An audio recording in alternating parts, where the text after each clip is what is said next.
The meeting room was lined with glass and gold. Outside, the city pulsed like a restless heart. Inside, Ethan Cole, the billionaire CEO of Cole Dynamics, was closing the biggest deal of his life, a merger worth billions. Cameras waited in the lobby. Champagne waited on ice.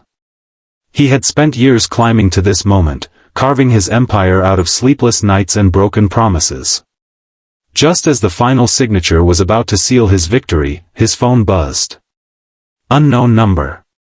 He ignored it. It buzzed again. And again. Finally, with a sigh, Ethan picked it up. Yes? Who is this? A small, trembling voice answered. Daddy, it hurts. Everything stopped. His pen froze midair. Lily? His breath caught. Sweetheart, where are you? The room faded. The men in suits stared. His assistant mouthed something, but Ethan was already standing, knocking over his chair. Daddy, I fell. The lights went out, and Mommy's not here. Her voice broke into sobs. Ethan's heart, the one he thought he'd buried under ambition, cracked wide open. Stay where you are, baby. Don't move. Daddy's coming. He didn't wait for questions. He didn't care about the deal. He sprinted out of the building like a man running from his own shadow.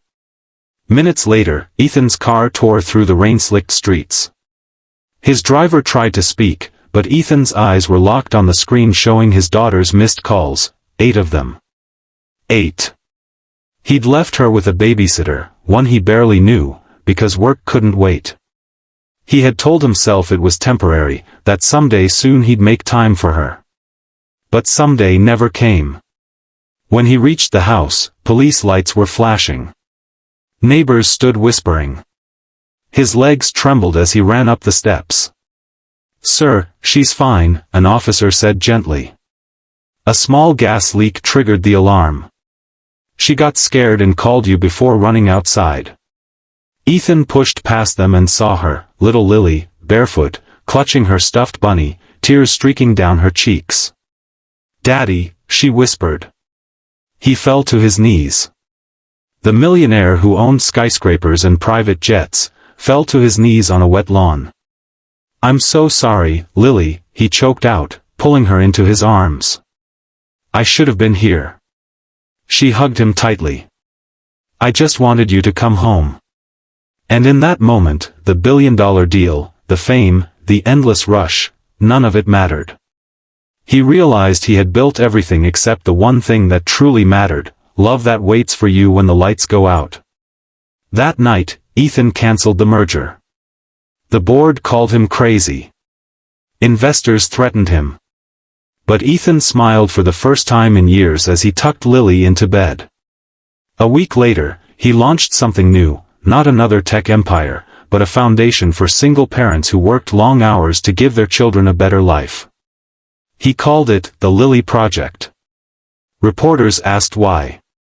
He said, because sometimes it takes a child's cry to wake a man's heart. Months later, Ethan stood at a small community center his foundation had built. Children played. Parents laughed. And Lily, her laughter like sunlight, ran to him holding a daisy. This is for you, Daddy. Because you came home. He took it, eyes misting. And for the first time, Ethan didn't see a millionaire in the mirror. He saw a man who'd finally learned that the richest people aren't the ones with the most money, they're the ones who never stop answering when love calls. Sparkle's moral: sometimes, life whispers through small voices, and if we listen, we find what truly matters.